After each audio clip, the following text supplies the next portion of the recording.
Another day, another vlog. Thank you Lord for this day. Hi mga chiko, welcome back to my vlog. So for today's video ay ni nga chiyo medyo stress siya dahil nga ating melyaring malagukit ang page no. Pero kahit naman stress yung atchinyo, malago pa rin naman siya, di ba? Charis. Dahil nga hindi tayo masyadong busy today at wala tayong ganap at racket, eto't maglalaba daw kami. Akala ko nga meron dumadaang truck kaya pala maingay. Nagpapaikot na pala ng damit yung nanay ko. Dahil tapos na nga mapaikot yung unang batch, ito pipilipitin ko na para maisalang ko na nga yung iba at agad kaming matapos for today's video. Ayun, going nga kumubalo kanino nun langi pa yung ulasay ni nano na kami kasing oras may kapag-umpisang mamipi. Ana pa mong karakaling malan mimpipip yan. Diyos ko, good luck nung ating kaming ulasan po tambeng. At habang ang pinapaikot ko yung mga kumot dun sa washing, sabi nung tatay ko magluto daw ako ng itlog at magprito ng mga dilis. Ali wala pa nga kasi yung nanay ko at namili muna siya ng ulam na uulamin namin ngayong tanghalian. Kaya naman ito munang almusal yung lulutuin ko. Pero alam nyo naman na hindi ako nag-aalmusal. Kaya naman ipagluluto ko na lang muna sila. Pag almusal kasi manyaman niya talaga yung scrambled egg at saka may partner ang dilis. So kaya tuyo, diba? At nang matapos ko nga maprito yung itlog, ito susunod ko na ang prituhin itong mga dilis. Rida nga ka rin yung dilis sa rin is malutong. Kaya naman sabi ko nung bisa kayong perfect yung pagkalutong kayo na magluto.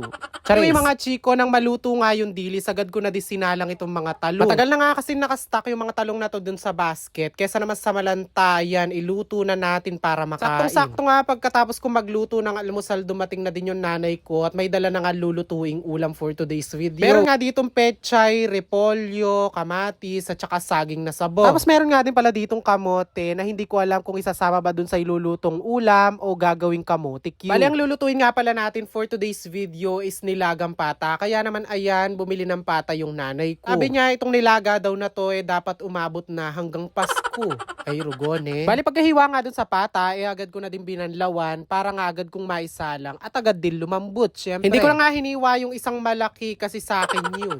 Charis. Nang mabanlawan ko nga yung karne, agad ko na din nilagay dito sa kasirola kung saan natin pakukuluan. Tapos nilagyan ko na din siya ng 1 drum na tubig. At least magisan man itang babi ang pong gulit, tintamo pa rin sabo. Charis. Bali, pakukuluan nga pala natin tong pata na to hanggang sa lumambot. Pero syempre maglalagay tayo ng asin para may lasa na yung pata natin. At habang inaantay ko lumambot yung pata, ito't magwawalis-walis muna ako dito sa may sala dahil nga puro alikabok na. Syempre ipakit ko kayo maglinis ko kasi malapit na yung Pasko. Bangkanta ma-inspired kayo maglinis din Kembaleyo.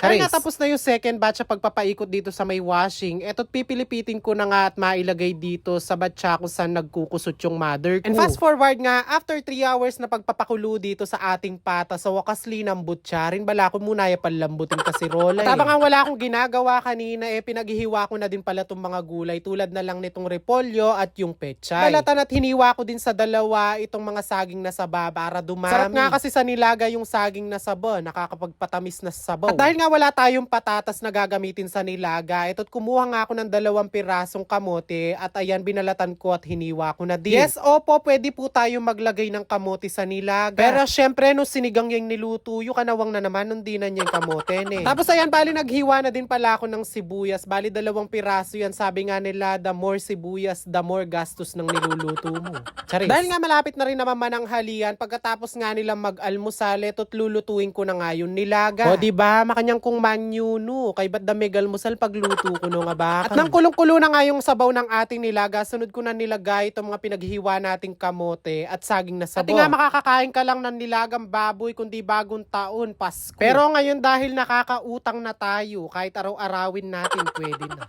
Charis. O diba, balayo siguro nakaluwag-luwag Dahil nga madali lang naman lumambot itong mga gulay na ilalagay natin. Huli ko na nga nilagay itong mga pechay. Kasunod nga ng pechay, ayan, nilagay ko na din nga yung mga repolyo. Ano ta na nga mga chiko, after ko lang nga lagay detang gulay, pepabuka lang kaya mong 3 to 5 minutes, then ayan, half cook na retang gulay, kaya naman pitda ko O diba, makanyan mo ka simpleng pa magluto na ning kay katamon nilagang pato. Kaya naman nano pang gagawan mo, tara na, magplating tanat mga. Saktong-sakto nga makulimlim at malamig na yung simoy ng hangin. Diyos ko, kanya man yata mamalaldok sa boka ni Nene. Kaya naman kung wala ka pa naiisip na ulamin for today's video, ito na yung manutang nakakintindahan at magnilaga kang pato. Charis. And again, sa lahat po na naka-follow dito sa page ko na Roots, paki-follow nyo na din po yung Achi Roots na bago kong page. Balik dito na nga muna tayo mag-a-upload ng mga video hanggang maging okay na yung main page ko. Sa lahat po na magpa-follow dun sa bago kong page, maraming salamat po. Dun sa mga hindi naman bahala kayo, hindi kayo suswertihin ngayong 2024. Charis.